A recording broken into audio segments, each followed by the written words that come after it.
Hey you guys, what's up? It's Kaylee. I am back with another kind of tips and tricks video, if you will. This video is going to be reseller truths that you need to hear. First started reselling, a lot of people did not tell me the things that I'm going to tell you today.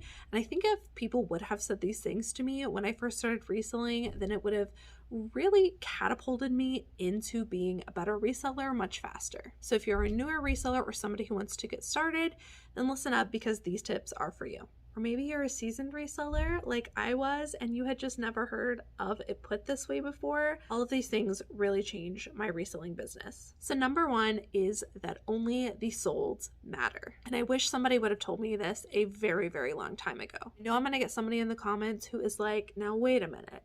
The available listings also matter because it's your competition and you have to be careful about pricing above or below them. And while that's true, there is very little significance to the available listings. Your main focus should always be the solds. I see a lot of newer resellers who only check available listings and they price their items accordingly. They might go on and they want to list a Banana Republic men's green size medium v-neck sweater. So they go on, they see the exact same sweater in the exact same size listed available for sale by 5 other resellers, all of which have theirs listed for, let's say, $40. And that reseller might choose to list that item for that amount. But then let's say you go to the solds and there's a ton of evidence to support that that exact sweater is only selling for $25. You list that item for the amount everyone else is listing it at, yours is also going to sit, and there's probably a reason that those items are sitting there unsold. Do yourself a favor, ignore the available listings and only go to the solds. Quite frankly, in my opinion, the only time it matters what somebody else has an item listed for is if you have a really rare item and it's just you and that one seller that has that item. And if you're not checking solds, what are you doing? Please go on and start checking solds. I have a great video, a really quick one about how to check sell-through rate, how to make it make sense, and how to check solds on eBay. You can also do the same thing on other platforms. I will link it down below in the description.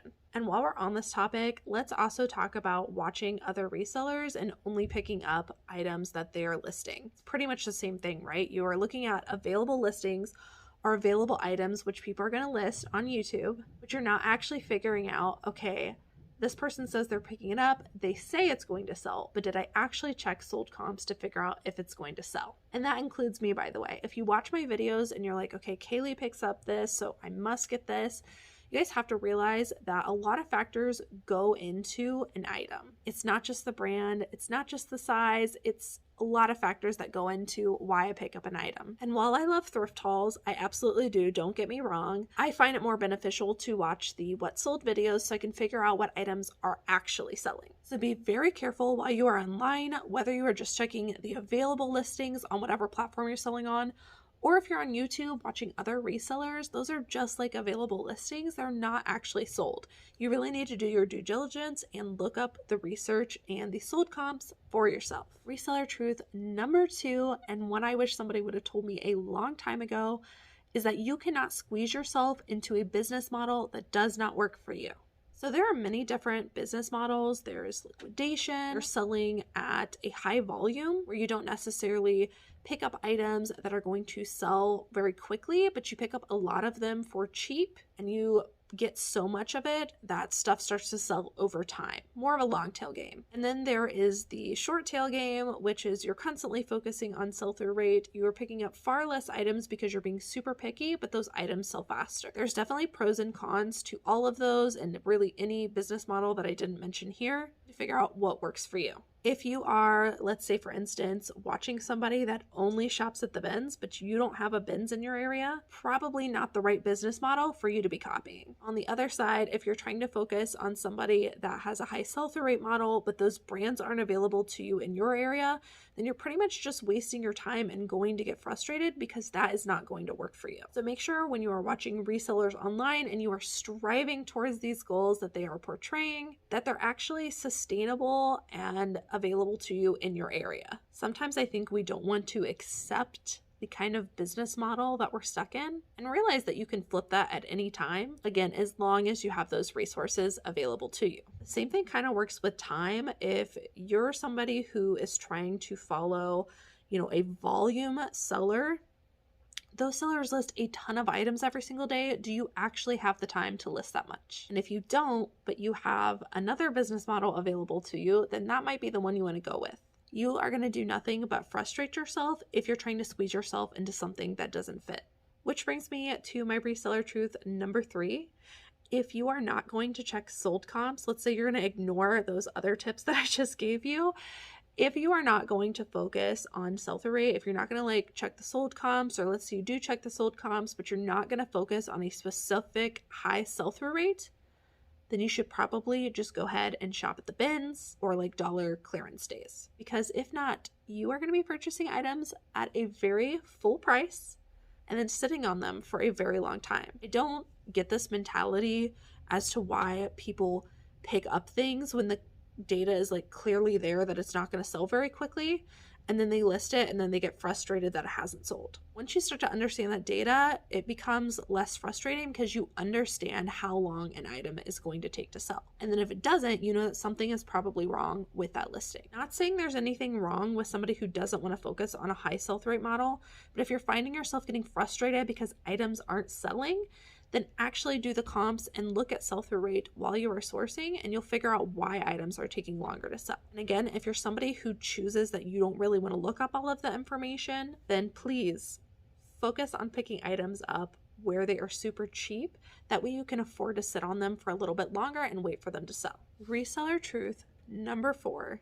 This is one that actually took me years to get and to actually incorporate and be in the mindset to use this. Literally just this year I started doing this, and it's made the world of a difference. Reseller truth number 4 is to stop comparing your sales to the day before, even the week before, and even the month before. I'll go online and I'll see a bunch of resellers who are like, oh my gosh, reselling is ending, my business is failing.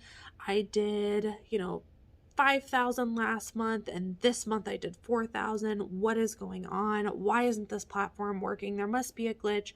There's all these things going on. We really work ourselves up when we're not even comparing data to something on a mass scale to have enough information, if that makes sense. You can't keep comparing each sale to such a short period of time to understand what is happening to your business. Instead, switch over to your sales reports and look at how you compare to either 6 months ago.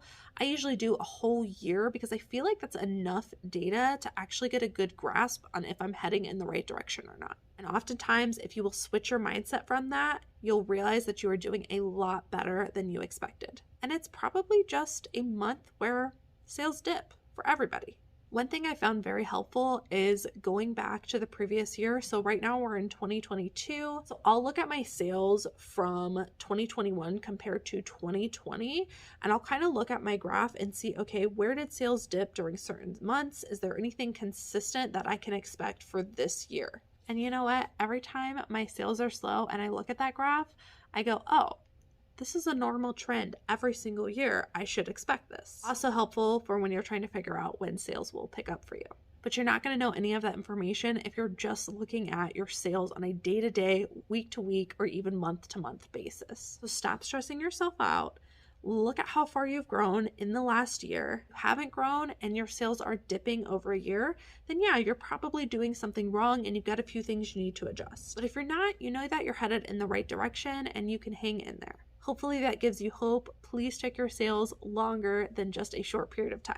And reseller truth number 5, and the last one, is that you are always one really good decision from changing everything. Thing that you know you've been needing to try in your business, one thing you know you've been needing to implement or even to cut out, but you've been putting it off. Sometimes really buckling down and trying those things or stopping those things really makes the absolute biggest difference in your sales, and you'll look back and wonder why didn't I do that sooner? For me, it was checking sell-through rate. I can say this to you after giving all of those tips because I was in your position and I totally get it. I would be at the thrift store and I would see something and I would be like, oh, well, I don't really want to take the time to comp. I saw other resellers were picking this up. They said that it sold, so I'm going to pick it up. Guess what? I still have a lot of those items today, still in my inventory 2 years later. Once I buckled down and actually focused on the data and sell-through rate, it absolutely changed my business for me and my sales skyrocketed. Personally, another one for me that was one decision away that absolutely changed everything was my decision to finally get a printer. When I first started reselling, I was taking everything to the post office and paying for it there. Over time, that became very costly and also very tedious. I finally buckled down. I got a printer so I could print my labels at home. Got the nice little sticky labels so that I could just slap it on the package. And wow, it saved me so much time. And it allowed me to list more items. Literally cannot imagine going back to the post office to pay for a label now. Those are just a few examples from my own personal story, but drop a comment down below. Let me know one decision that you finally made in your business that made all the difference. So those are 5 reseller truths that you guys need to hear. Again, as newer resellers or even well-seasoned ones and maybe you just haven't heard it put into perspective like this. I hope that you guys found this video helpful. I'm sure I ruffled a few feathers, but I think it's going to be good for everybody. And honestly, the people that ruffled my feathers and caused, I guess, that abrasion that made me think differently were really impactful and making my business grow. And I'm super thankful that they upset me that day. If you guys like this kind of content, I do plan on making more. Make sure to give me a thumbs up. And if you're not already, subscribe down below and hit the notification bell. By doing that, you'll get notified every time I post new content. As always, thank you guys so much for watching, and I will see you in the next one. Bye.